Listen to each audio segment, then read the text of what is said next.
Assalamualaikum warahmatullahi wabarakatuh. Alhamdulillah wa syukurillah. Sampurasun. Nun. Alo mang sadayana, pamirsa sadayana di mana we ayana, di mana we linggihna, anu ika cinta mika resep kana acara hiburan kasundaan merupakan dongeng Sunda. Kiwadi mang salaku admin ieu channel bade medar deui dongeng anu parantos diguar da dinten kamari enak urang guar deui nyaeta dina judul Dikawin Jurig.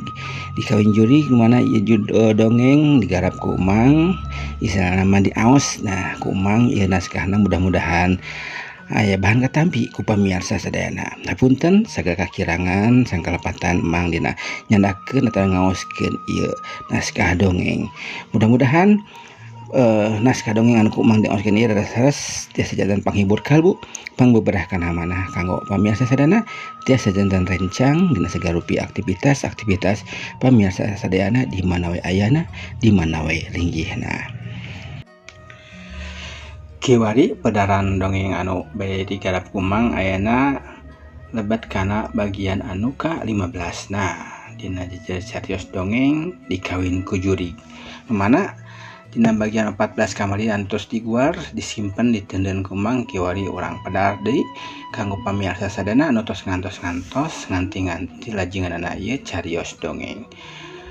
Kumaha tah salajengna mangga atuh geura ka pararayun pamirsa sadayana geura mararanco deui dina HP-na sewang-sewangan. Brung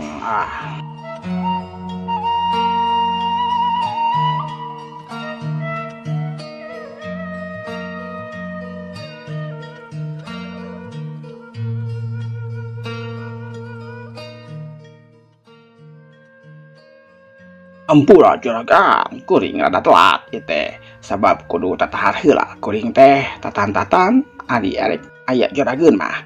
Komo ieu mah nu rek di joratna makhluk lembut anu kudu sayoga dina hareupanana, teu bisa asal-asalan. Kitu ceuk Mang Sudita sasado harita ka juragan Korhar. Kaharti ku kuring. Tema juragan karya. Yo atuh da geus kumplit ayeuna mah yuk urang ngamimitian lalu mampah pral wae kabehanana miang nuju ka leuweung korod sakumaha anu jadi tujuanana rek ngajorag ka Talaga Herang bea. Di jalana teu aya anu ngaromong banget ku soson-soson dina rancana erek merangan jurig siluman Talaga Herang. Cag urang tunda heula anu keur lalu mampah erek ngajorag ka Talaga Herang. Ayeuna urang kacaritakeun di negara Sedong Kancana anu geus lila teu kakocapkeun.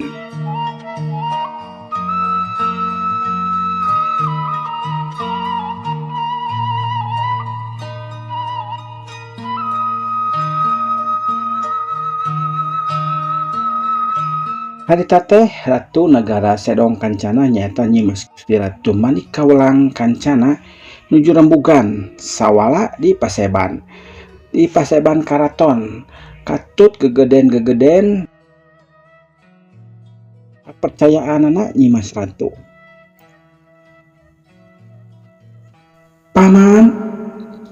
Paman sakabeh hampura kukuring digentraan tun dikumpulkeun di dieu Paseban. Pok harita ratu ngadawuh ka para jajaran abdi dawuhna. Sumangga Gusti, kaula paman patih tumut kana pamaksanan salira. Mangga bade aya pikarsaeun naon nu baris dibadantenkeun. Kitu tembalna ti papatihna nyaeta Ki Barutea anu katelah papatih sakti di negara Sedong Kancana.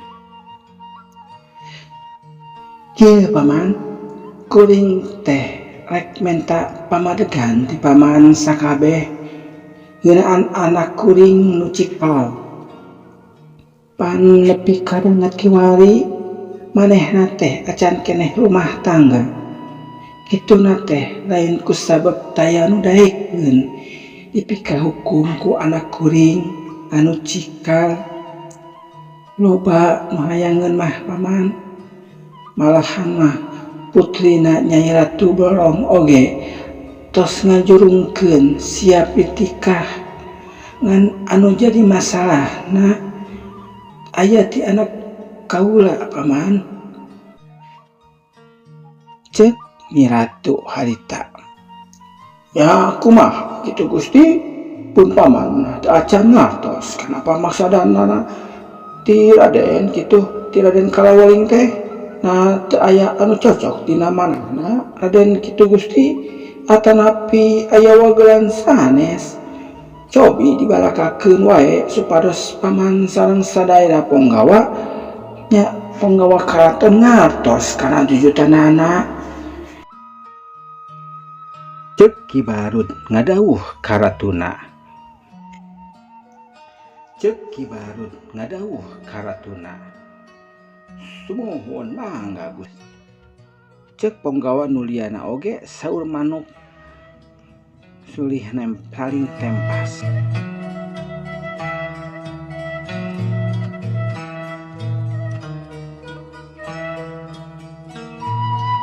Anak kaula teh boga kahayang anu mahiwal jeung kabiasaanna bangsa urang paman.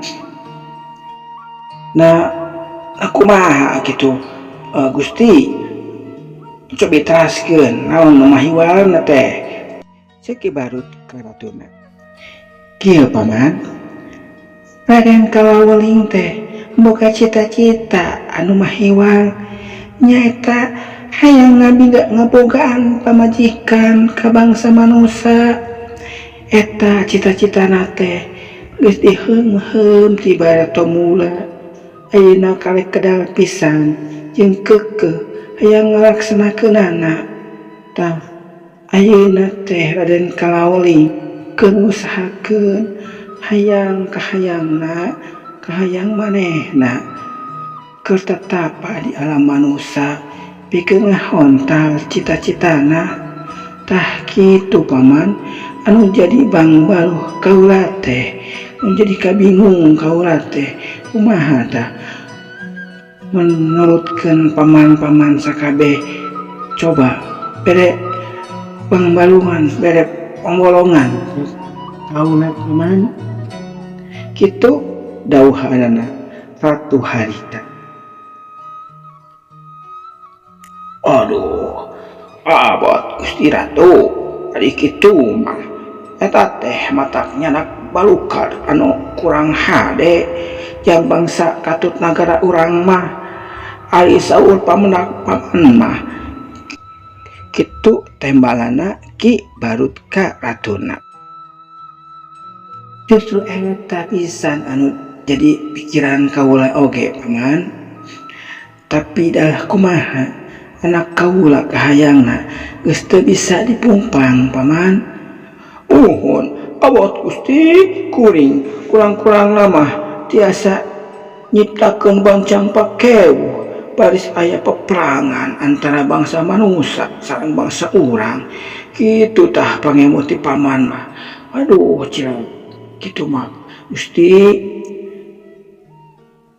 Kumaha tah panemu ti ponggawa-ponggawa sakabeh ngeunaan hal ieu?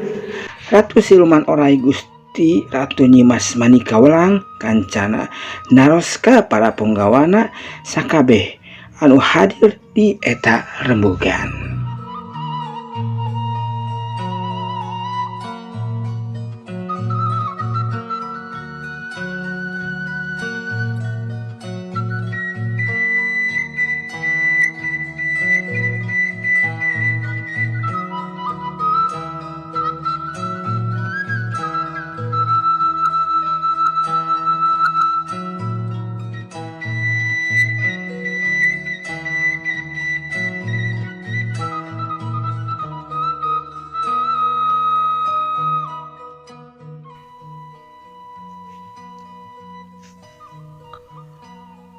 Sami pamadegan sareng pamendak Kipatih Ratu sami-sami sakabehna nyatakeun sarua pamadeganana sareng Ki Barud. Saur manuk Islam di antara penggawa-penggawa lainna oge nembas karena pertanyaan anak nyimas ratu. Sajongjongan ratu manika walang kancana tengah ulang miraga menang mikiran eta kaayaan.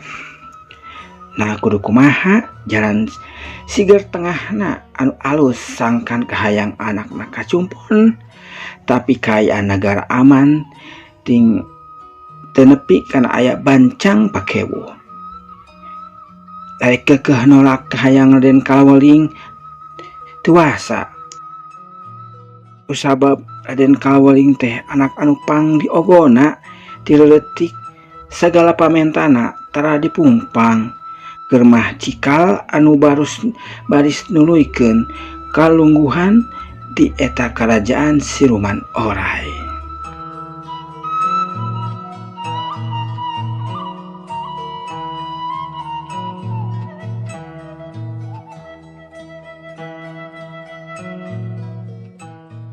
Kumaha upami urang walau sabari diterangkeun saujradna naon-naon barukarna mun eta cita-cita Raden Kalawaling teh tetap dilaksanakeun Gusti Ratu pikeun pikeun ayeuna sarta katentreman negara urang kitu tah Gusti saur mang mah Ki Barut ngajukeun deui usulna ratuna.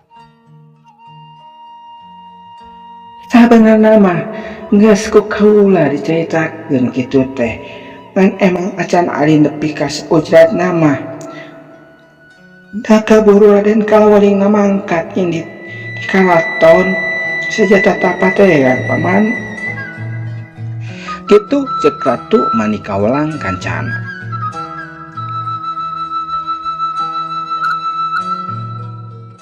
Tapi urang cobaan sakali deui tur kudu dibantuan ku sararea pikeun ngarojong omongan kaula ke anak kaula Raden Kalawaling supaya ngartieun jeung pahameun kitu tah paman sadayana. Nganu paman sadaya siap ngabantosna ceuk Ki Barut nyanggup. Kitu rembuganana di nagara Sedong Kancana. Harita keur ngabahas masalah kahayangna Raden Kalawaling harita anu dianggapna mahiwal ti bangsa siluman jeung anu ngakibatkeun bakal picelakeun pikeun negara bangsa siluman kusabab geus kaluar tina kodrat geus kaluar tina kabiasaan anu baris bakal aya mamalana di akhirna. Urang teudeun heula rembuganana di negara Sedong Kancana. Ayeuna urang nyaritakeun deui kaayaan di lembur manusia nyata di lembur panyileukan. Sanggeus ditinggalkeun ku rombongan juragan karya gan kohar saparakanca anu tujuanna erek ngajorat ka Talaga Herang anu aya di jero leuweung kono teh kaayaan di lembur sepi combrek nya puguh kitu mah da kusabab pupuh lemburna ge keur miang kabeh ari warga kampung harita keur digarawe sahancana sewang-sewangan.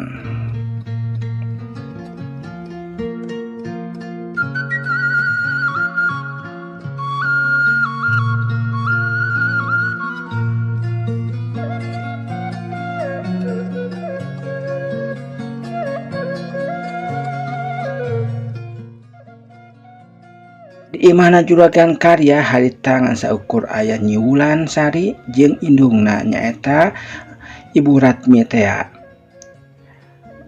Ibu Ratmi keur nyaetakeun kaayaan harita. Ibu, ari abdi teh kedah kumaha ayeuna Ibu? Kitu partarosan Nyi Wulan Sari harita ka ibuna.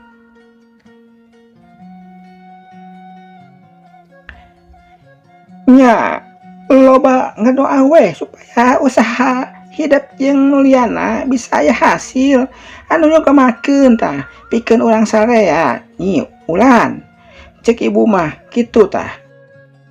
Cek Ibu Ratmi ngabeberah ka anakna, mohon ibu tangtos eta mah ulan oge tos uninga perkawis eta mah ulan ge teh petot-petot tiap dinten ngadoa mah nyuhunkeun panangtayungan ti Pangeran Gusti Allah Subhanahu wa taala sangkan urang bebas tina ancaman jurig siluman anu ngadodoho ka ulan ibu. Kitu saurnya Nyi Wulansari harita cumariosna ka ibuna.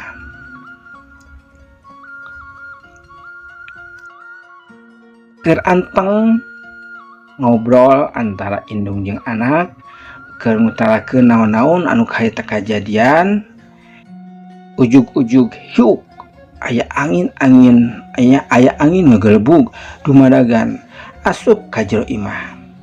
Padahal mah pantot pas tadi tutupan saat can saladar karena naon-naon anu kejadian dina kaayaan harita dina palupuk ujug-ujug aya haseup bodas mimitina mah ngagulung terus sautas gitu tanya lila manjangan nyarupakeun kana hiji bentuk orai anu panjang tur gede lila robah deui jeg jangelek ngajirim jadi hiji makhluk anu tangtunganna hiji makhluk eta teh hiji lalaki kasep pangawakan sembada pikeunana seperti papakean kerajaan make mahkota.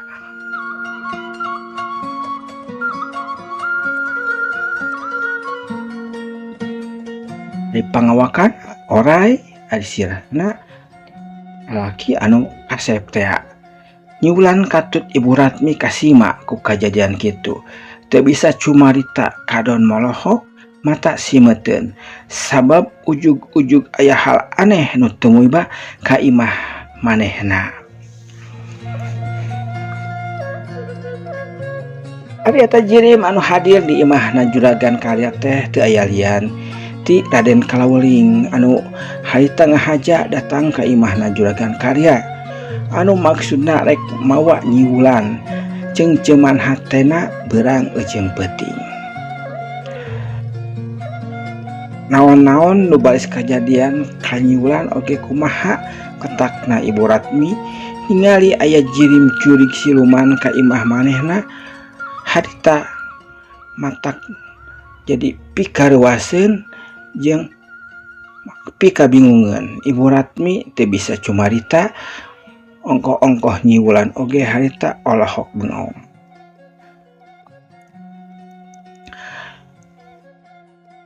Pamirsa sadayana kumaha tah kalajenganana Nyi Wulansari anu harita kadongkapan ku Raden Kalawuling kabumina anu gaduh maksad erek nyandak cenah Nyi Wulansari dicanak ka nagarana erek ditikah atawa erek dikawin ku Raden Kalawuling.